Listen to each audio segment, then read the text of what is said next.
Tbilisi শহরের আকাশরেখায় দাঁড়িয়ে থাকা এই বিশাল স্থাপত্য হল সামেবা ক্যাথিড্রাল, যা স্থানীয়ভাবে পরিচিত তাসমিন্দা সামেবা নামে, যার মানে হোলি ট্রিনিটি ক্যাথিড্রাল। সামেবা চার্চ নির্মাণ শুরু হয় 1995 সালে এবং উদ্বোধন হয় 2004 সালে।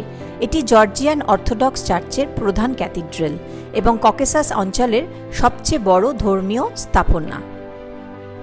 চার্চটি তৈরি করা হয়েছে দেশের স্বাধীনতা ও ধর্মীয় ঐতিহ্যের প্রতীক হিসেবে। এটি অবস্থিত ইলিয়া হিলে, যেখান থেকে পুরো তিবলিসি শহরটাকে এক নজরে দেখা যায়। পুরো কমপ্লেক্সটি 82 মিটার উঁচু। এতে আছে 9টি চ্যাপেল, একটি বেল টাওয়ার, একটি মঠ আর ধর্মীয় স্কুল। চার্চের ভেতরের অ্যাটমসফিয়ারটা এত পিসফুল ছিল যা আমি শব্দে বোঝাতে পারবো না। এই চার্চে এন্ট্রি ফ্রিতে করা হয়, কিন্তু মনে রাখতে হবে মডেস্ট ড্রেস পরতে হবে। ফটো আপনি তুলতে পারেন, কিন্তু প্রার্থনার সময় খুব পিসফুল আচরণ করতে হবে।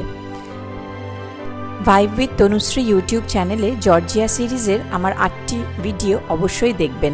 ভালো লাগলে লাইক, সাবস্ক্রাইব আর কমেন্ট করবেন।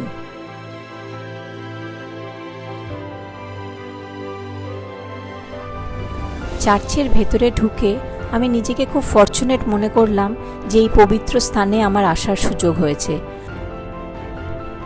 সামেবা চার্চ শুধু একটি ধর্মীয় স্থানই নয়, এটি জর্জিয়ার স্বাধীনতার প্রতীকও বটে।